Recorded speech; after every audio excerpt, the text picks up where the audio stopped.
Namaskar, chers amis. Et aujourd'hui, on termine la session on pourrait dire, introductive des différentes pratiques spirituelles que vous avez pu suivre. Et vraiment, je vous félicite pour m'avoir suivi jusqu'à présent. Je vous remercie de m'avoir suivi jusqu'à présent. J'espère que vous avez pu mettre quelque chose en pratique, surtout de ce qui a précédé, puisque c'est le but. Le but, c'est que vous pratiquiez et qu'un changement s'opère dans votre vie pour le mieux. Voilà. Sinon, d'accumuler des informations, mais sans s'en servir, ce serait inutile.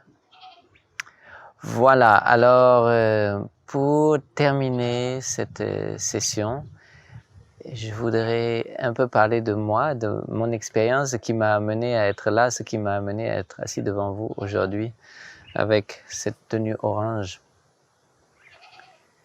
Et voilà, je m'appelle Dada Padmesh Anand. C'est mon nom de moine, de missionnaire du yoga.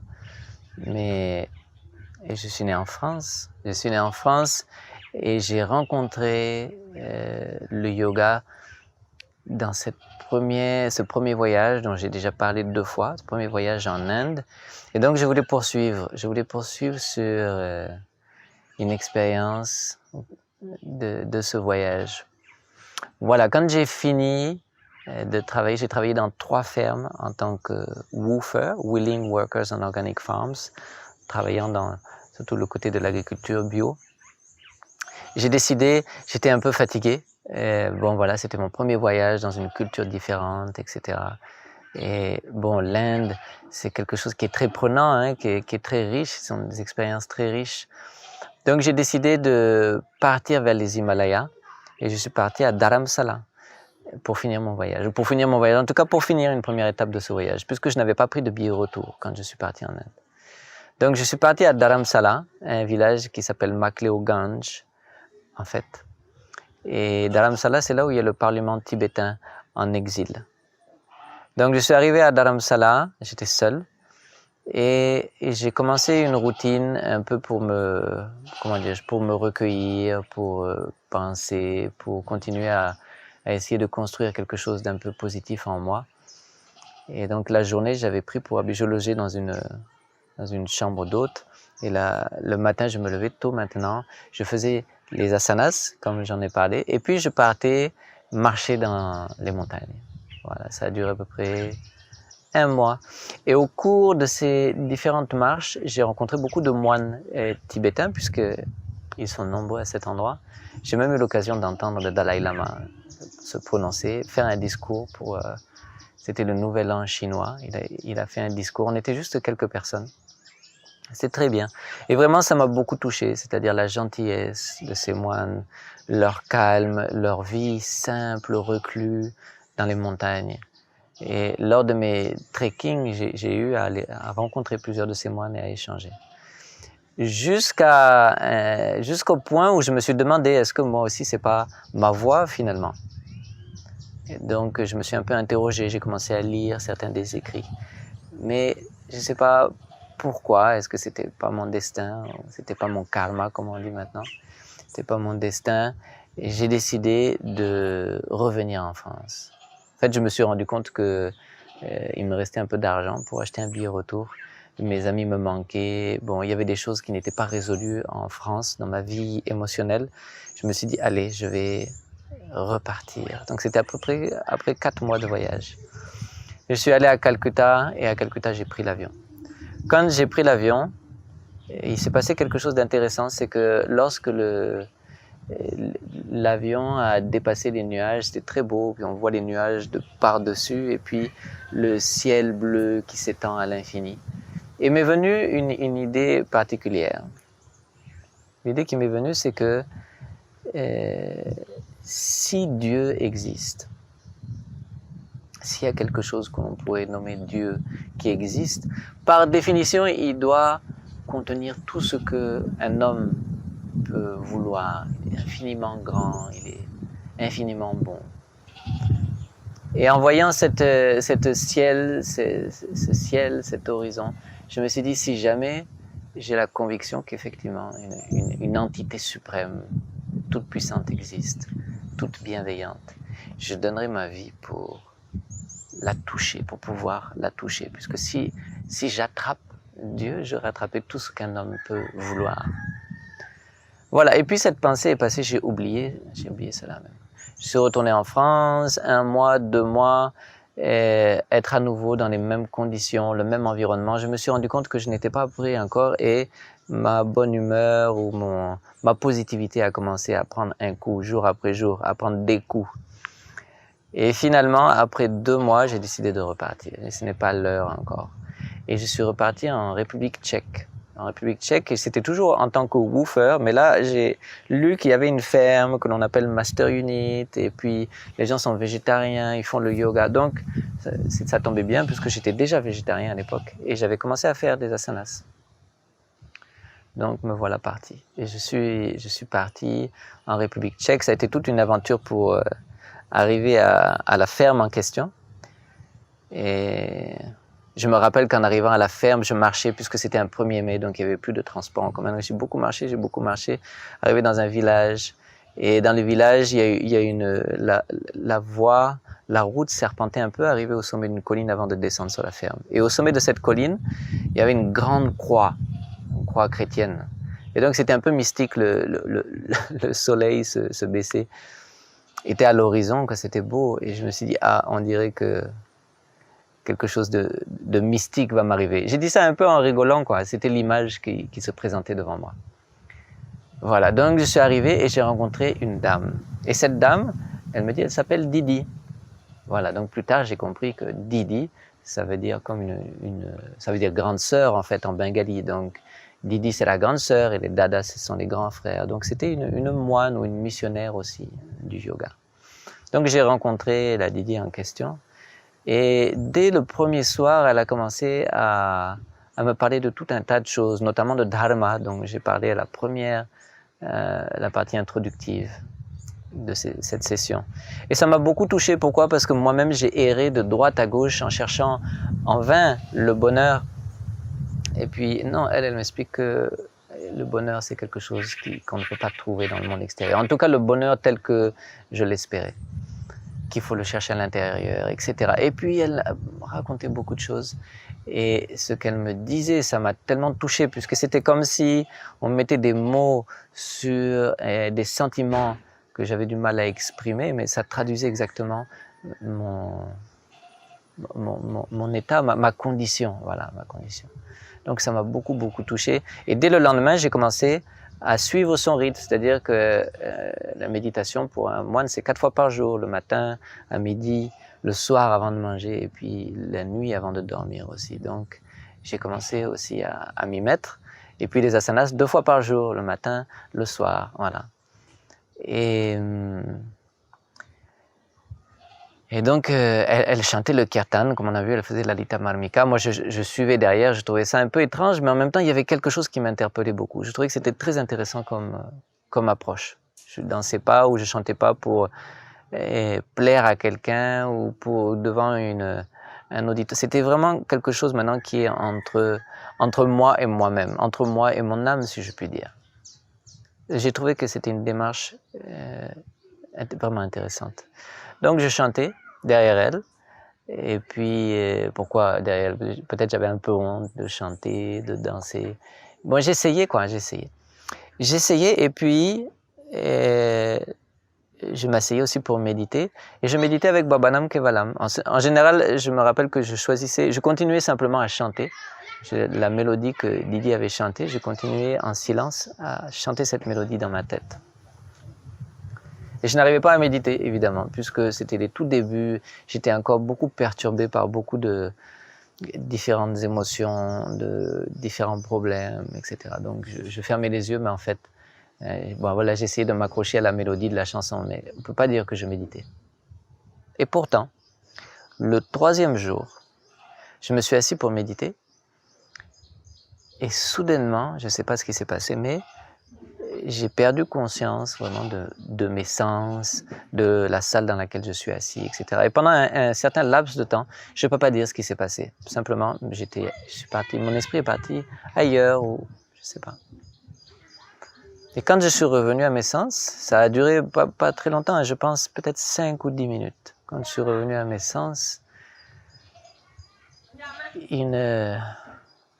quelque chose s'était transformé en moi. Et puis lorsque l'on a fini la méditation, Didi s'est retournée vers moi, voilà qu'elle voit mon visage plein de larmes. Plein de larmes. Pas des larmes de tristesse, hein, des larmes de quelqu'un qui a fait une expérience extrêmement touchante. Et l'expérience que j'ai eue, donc au retour à ma reprise, à la reprise de mes sens, c'était qu'il y a quelque chose en moi qui ne va jamais mourir. J'ai touché du doigt quelque chose qui est ma véritable essence, qui ne va jamais mourir. Je suis immortel. Et je me rappelle m'être dit, bon, peut-être que c'est ce que les gens appellent l'âme. Je ne suis pas sûr de ce que c'est. En tout cas, il y a quelque chose mais ça ne pouvait pas vraiment être l'âme, puisque ce que j'avais compris, d'après surtout la religion chrétienne, c'était que chacun a une âme différente. Pourtant, là, ce que je ressentais, c'était non seulement qu'il y a quelque chose en moi et qui ne va jamais mourir, qui est ma vraie identité, mais que cette chose, je la partage avec tout le monde. Les êtres humains, les animaux, les plantes, on est tous en essence cette même âme. Et c'était une sensation incommensurable, une émotion incommensurable. C'est une émotion de toute la sensation de solitude que j'avais pu éprouver jusqu'à présent s'est brisée soudainement. J'étais plus isolé soudainement. Et puis la sensation que cette âme ou cette essence ou Dieu, plus tard j'ai appris que dans la philosophie on dit que Atma, l'âme, est égale à Brahma, qui est Dieu, que l'âme et Dieu, ce sont les mêmes choses. Donc que cette essence que j'avais sentie, c'est quelque chose d'infiniment aimant. C'est-à-dire soudainement je me suis senti aimé de façon inconditionnelle, mais de façon totale. C'est-à-dire que tout ce que je suis est accepté et aimé, mes imperfections, mes défauts. Je suis aimé, mais aimé d'une façon que je ne peux pas décrire, tellement c'est énorme. C'est-à-dire que l'amour, c'est comme si mon cœur s'était ouvert maintenant, et puis l'amour est en train de circuler. Un torrent, une mer d'amour est en train de circuler à travers moi. C'est une sensation toute la journée. Dès que je me pose, les larmes reviennent. Et puis le lendemain encore, je vais essayer de bêcher mon jardin. On avait un jardin. Et soudainement, je vois chaque chose devient lumineuse. La terre, les arbres autour de moi. Et je tombe à genoux. Je ne sais pas qui honorer, qui remercier, qui récompenser. C'est trop. J'avais cherché l'amour, j'ai trouvé l'amour. J'ai trouvé l'amour d'une façon indescriptible. Et voilà ce qui m'a transformé et ce qui m'a amené à... Il y a eu un grand parcours avant que je décide d'aller au centre de formation, que je devienne Dada, mais ça a été un changement total de direction dans ma vie. Après ça, j'ai su que ma vie, le but de ma vie, c'est de comprendre et de faire à nouveau l'expérience de cela. Et j'ai aussi découvert mon maître en même temps. Pourquoi? Parce que cet amour que j'ai senti, c'était pas un amour impersonnel ou quelque chose d'abstrait. C'était vraiment une attention et qui avait le parfum de mon maître, si je puis dire. Je le connaissais pas encore. J'ai vu seulement sa photo dans la salle de méditation. Mais j'ai senti que ça venait de lui.